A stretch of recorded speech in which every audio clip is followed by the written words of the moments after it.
بسم الله الرحمن الرحيم. الحمد لله رب العالمين، والصلاة والسلام على رسول الله نبينا محمد صلى الله عليه وآله وسلم، وبعد.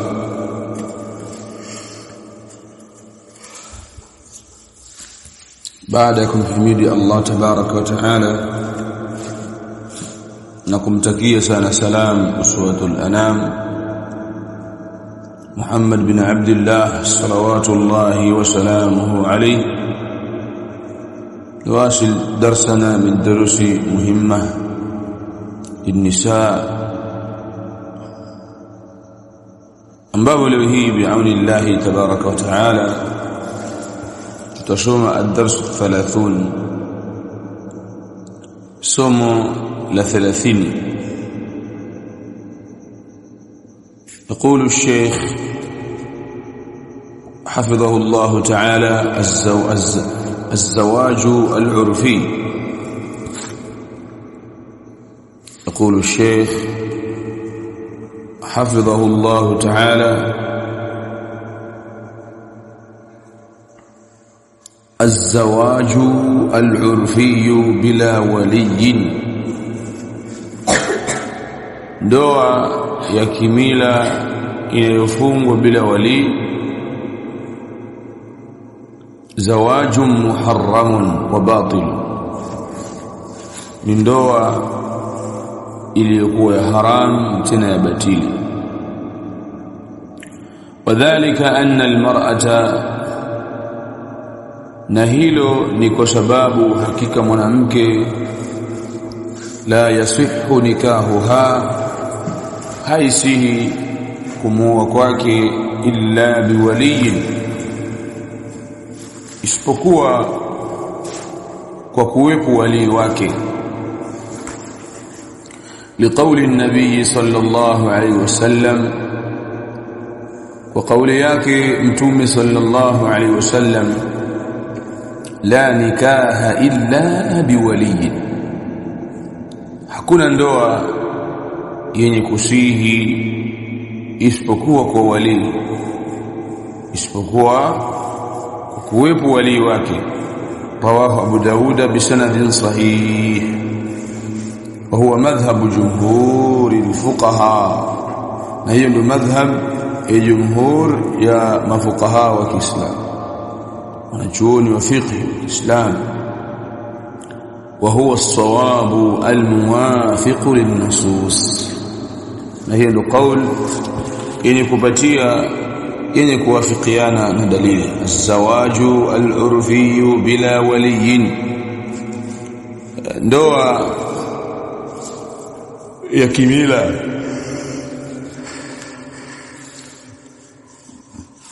inayofungwa bila ya wali.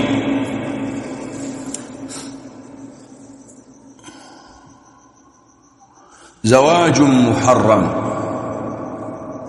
ndoa ya haramu. Wa batilun, nani ya batili.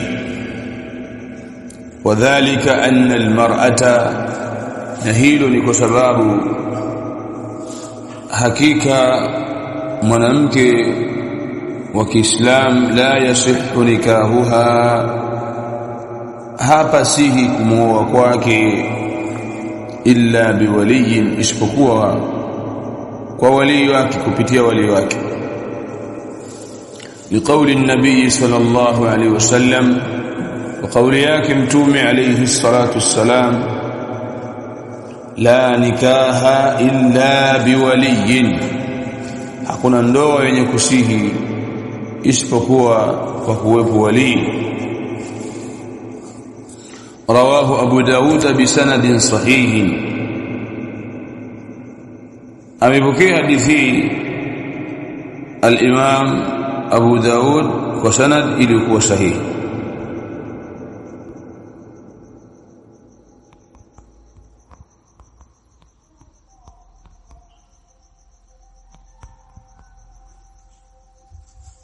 وهو مذهب جمهور العلماء الفقهاء، na hii ndio madhhab ya jumhur ya jopo kubwa la wanachuoni wa fiqh, wa huwa as-sawabu al-muwafiq lin-nusus, na hiyo ndio kauli yenye kupatia yenye kuwafikiana na dalili. Hapa muallif hafidhahu Allah ta'ala katika darasa hii ya 30 anakusudia wewe mwanamke ujifundishe masaili yafuatayo. Almas'alatu alula, mas'ala ya kwanza. Almas'alatu alula,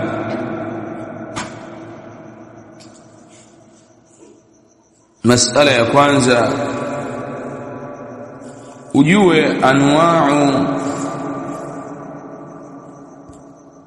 anwa'u zawaji almuharram,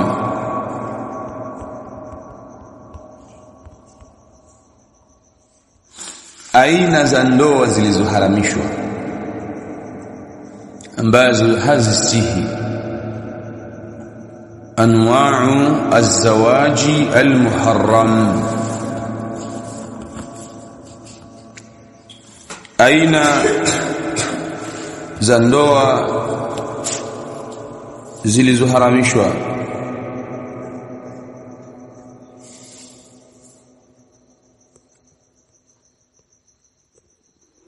Na hizi ndoa ambazo zimeharamishwa ziko nyingi.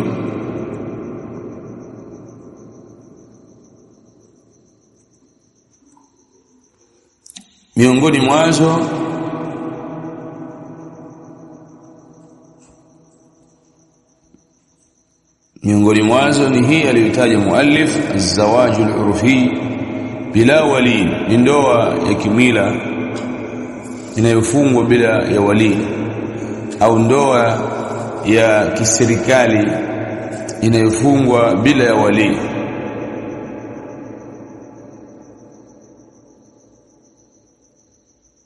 Ni makubaliano yanapita baina ya mume na mke chini ya kiongozi wa mila au chini ya mtu wa serikali wa wilaya na nani, wakati wali wake yupo na wala hana habari na hilo. Ndoa ya sampuli hiyo ni haram, ndoa ya haram na ni batil, kwa sababu Mtume sallallahu alaihi wasallam amesema la nikaha illa biwaliy.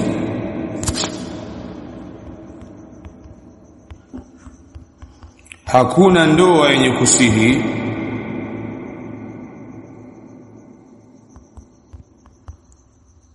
isipokuwa kwa kuwepo wali wake huyo mwanamke ambapo wali wa mwanamke tumesoma haya masaili kule nyuma. Kwanza ni baba yake mzazi, al-abu, baba mzazi. Akikosekana baba mzazi, basi al-jaddu, ni babu yake upande wa baba, babu alimzaa baba. Akikosekana babu yake, atakuja al-ibn, mtoto wake wa kiume ikiwa ana mtoto. Akikosa huyo, al-akhul ash-shaqiq, atakuja kaka yake wa baba mmoja mama mmoja. Akikosekana huyo, al-akhu lil-abi, atafuatia kaka yake au ndugu yake wa baba mmoja. Akikosa huyo, basi watafuatia al-aqrab fal-aqrab min al-asaba.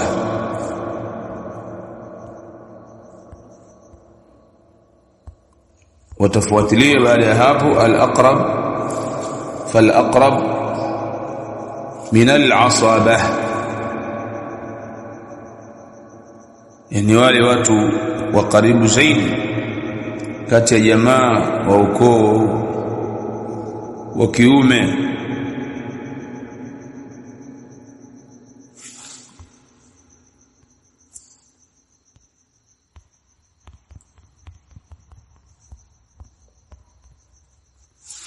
katika ukoo wa kiume, wale ndugu zake wa karibu. Na al-asaba ambao ndugu zake wa karibu wako wengi pia, wako wengi. Wakikosekana hao wote, basi wali wake atakuwa ni kiongozi. Sultan waliyun liman la waliya laha, tawala basi ndio wali kwa mwanamke ambaye hana wali. Hiyo ndio stage ya mwanamke kuolewa, hao ndio mawali wake. Wazi? Kwa hiyo ndoa inayofungwa bila ya wali, ikafungwa kimila, ikafungwa na serikali bila ya wali kujua, wakati wali bado yupo anaye, ndoa hiyo ni ndoa ya haramu. Lakini aina ya pili ya ndoa ya haramu, az-zawaju bil maharim, kuwa mtu mahrim zake, kuwa mtu mahrim zake. Az-zawaju bil maharim, kuwa mtu mahrim zake. Na mahrim zake mtu tumewajua, tumewataja kama walivyokuja katika suratul Nisa aya ngapi? 23. Ndio pametajwa maharim wa mwanaume ambao yeye haifai kuwaoa mama zake, mabinti zake, mama zake wadogo, shangazi zake, mabinti wa ndugu yake, binti wa dada zake, na mama zao ambao wamewanyonyesha, na jamaa na wengineo katika wale ambao wametajwa katika Qur'an. Naam, ndoa ya tatu ambayo ni haram kadhalik, az-zawaju az-zawaju au nikahul mut'a, ni ndoa ya mkataba ambayo inakuwa tu kwa muda fulani uliopangwa. Ndoa hiyo ni haram. Naha Rasulullah, wanaoana ndoa hizi sasa hivi mashia, nikahu al-mut'a. Naha Rasulullah an nikahi al-mut'a, amekataza mtume wa Allah kutokana ndoa ya mut'a. Yauma Khaybara, siku ile Khaybara, vita vya Khaybara, naha Rasulullah an nikahi al-mut'a yauma Khaybara. Mtume wa Allah amekataza ndoa ya mut'a, ndoa ya mkataba katika ile siku ya mut'a ya vita vya Khaybar. Ndoa ya nne ya tatu katika ndoa ambazo zimeharamishwa ni az-zawaju bil mu'taddati, kumwoa mwanamke aliye katika idda. Az-zawaju bil mu'taddati, kumwoa mwanamke ambaye bado yumo katika idda.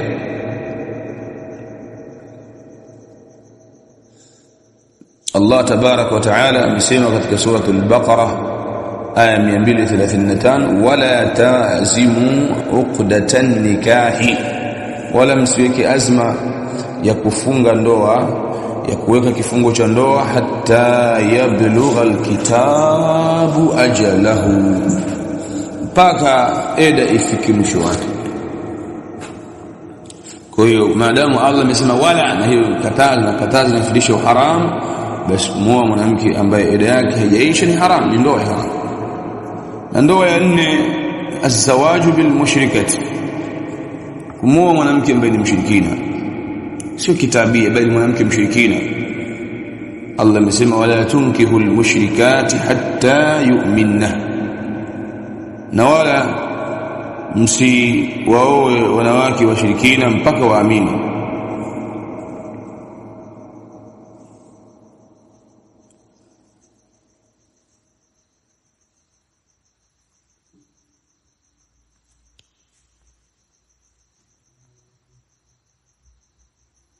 Lakini vile vile nikahu at-tahlili, ndoa ya kujihalalishia, al-muhallalu, nikahu at-tahlil, ndoa ya kujihalalishia ni haram pia. Mwanamke anatakiwa ajue, wewe umekaa na mume wako mkapishana lugha kidogo, mkagombana mkaachana, na eda na talaka zimeisha zote tatu, lakini kila mtu anamtaka mwenzake, basi akatuma mtu aje kukuoa. Alafu yule mtu akishafanya ndoa na wewe, msikae hata siku mbili au asikuingilie, asifanye chochote kile, lakini ionekane kwamba nyinyi mmeoana, sikia tatu au pili muachane, ili huyu mwanaume wako wa kwanza apate fursa ya wewe kuoa. Hii ni nikahu at-tahlil. La'ana Allahu al-muhallila wal-muhallala lahu. Tumesema Allah amemlani yule mwanaume ambaye anamuoa mwanamke aliacha talaka tatu, ili amhalalishe huyu mwanamke kuolewa na mume wake yule wa kwanza. Ndio la'ana Allahu al-muhallila wal-muhallila lahu. Allah amemlani mwanaume anayemuoa mwanamke aliacha talaka tatu ili amhalishie kuolewa na mume wake wa kwanza, na yule mwanaume ambaye amehalalishiwa, wote wamelaaniwa. Kwa hiyo wewe mwanamke hutaki kupanga mpango huo wala kukubali mpango huo.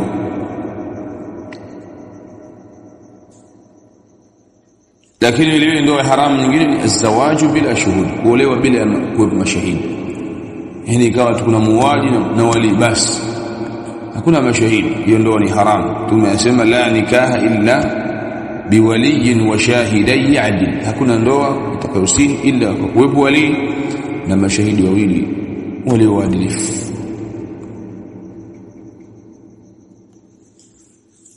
Tayeb, hizo ni baadhi ya ndoa ambazo ni haramu. Muallif anakusudia kutambahisha mwanamke kuwa azwajul urfi bila wali, ndoa miongoni mwa ndoa ambazo zimeharamishwa, basi mwanamke unatakiwa uzifahamu ni ndoa hii inayoozeshwa kimila bila ya wali, au kiserikali ikaenda kwa mkuu wa wilaya mkafungisha ndoa wewe na huyo mume unayemtaka. Mwanamke wa kisalafi unatakiwa ujue kwamba ndoa ya sampuli hiyo ni haramu, na wewe hautakikani ukubali kuolewa na mwanaume katika sura hiyo, lianna Nabii sallam, kwa sababu mtume wa Allah amekataza hilo, la nikaha illa biwali, hakuna ndoa itakayosihi illa kwa kuwepo wali, na wali wako tumembainisha ni nani.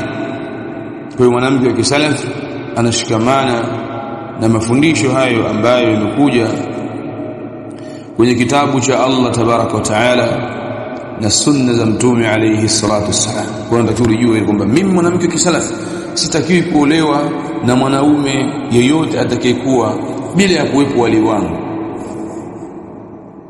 Siruhusiwi mimi kumfanya mkuu wa wilaya kuwa ni wali wangu, wala kiongozi wa mila kuwa ni wali wangu, wala mtu yeyote atakayekuwa kuwa ni wali wangu wakati wali wangu yupo. Wakati wali wangu yupo, mwanamke anatakiwa lijue hilo na wajue wale mawali wake kama tulivyowataja. Huyo ndio mwanamke wa kisalafi anavyojitambua. La atazawwaju, anatakiwa ujue mimi siolewi mwanamke wa kisalafi bi ayi rajul, na mwanaume yote la atakayekuwa bila wali, pasi na wali wangu mimi. لأن النبي صلى الله عليه وسلم يقول, وسبب mtume anasema la nikaha illa biwali, hakuna ndoa itakayosihi isipokuwa kwa kuwepo wali. La nikaha illa biwali, hakuna ndoa itakayosihi illa kwa wali. Min abin, kutokana baba yangu, thumma aljad, kisha babu yangu, thumma alakh alshaqiq, kisha ndugu yangu wa baba mmoja na mama mmoja, thumma al-akhu lil-ab, kisha ndugu yangu wa baba mmoja, thumma al-aqrabu fal-aqrabu min al-asaba, kisha watu wangu jamaa zangu wa karibu katika nini ukoo. Fa in lam yakun li wali, ikiwa mimi nimekosa mawali wote au hawapo, basi fa waliyi huwa al-imam, basi wali wangu mimi ni kiongozi. Mama wangu, wali wangu mimi ni kiongozi. Hivi ndivyo anavyokuwa mwanamke wa kisalafi. Wazi? Barakallahu fik.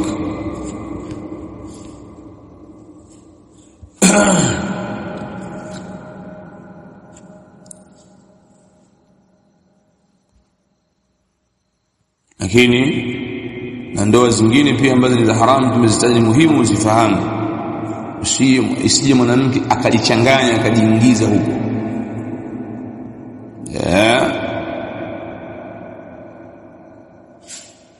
Kama vile azwaju bilmu'tadda, kuolewa na mwanaume hali ya kuwa upo katika eda yako na mume wako wa kwanza haijaisha bado. Hiyo pia ni ndoa ambayo watakikana mwanamke wa kisalafi kushiki nayo tahadhari, kushiki tahadhari nayo. Wala ta'zimu uqdatan nikahi hatta yablugha alkitabu ajalah, sababu wewe unajua eda yako kwa vipi. Usiweke azima ya kufunga kifungu cha ndoa mpya mpaka ifike eda mwisho wake. Suratul Baqara 235, ujue hiyo ujue hilo. Lakini hata hiyo nikahul mut'a, ndoa ya mkataba, wewe na mume mkafunga tu mkataba, tuoane kwa muda wa miaka miwili tu basi, ikifika miaka miwili tunaachana, ndoa ya sampuli hiyo ni haramu, usiingie. Naha Rasulullah sallallahu an nikahil mut'a yawma Khaybar, tusalama ameharamisha ndoa ya mut'a, ndoa ya mkataba, miezi mitatu tuoane kisha miezi mitatu tunaachana basi. Tangu ile siku ya vita vya Khaybar ameharamisha Mtume alayhi salam ndoa hiyo. Kwa hiyo asije mume kukusawishi, wewe naomba tuoane, mimi hapa ni mgeni, nitakaa kwa muda mwezi mmoja tu, kwa naomba ndani ya mwezi mmoja huu wewe mke wangu. Usimkubalie mwanaume wa sampuli hiyo, usimkubalie mwanaume wa sampuli hiyo hata kama akawa mzuri kivipi. طيب، وفق الله الجميع، وصلى الله على نبينا محمد وعلى آله وصحبه أجمعين. بارك الله فيك.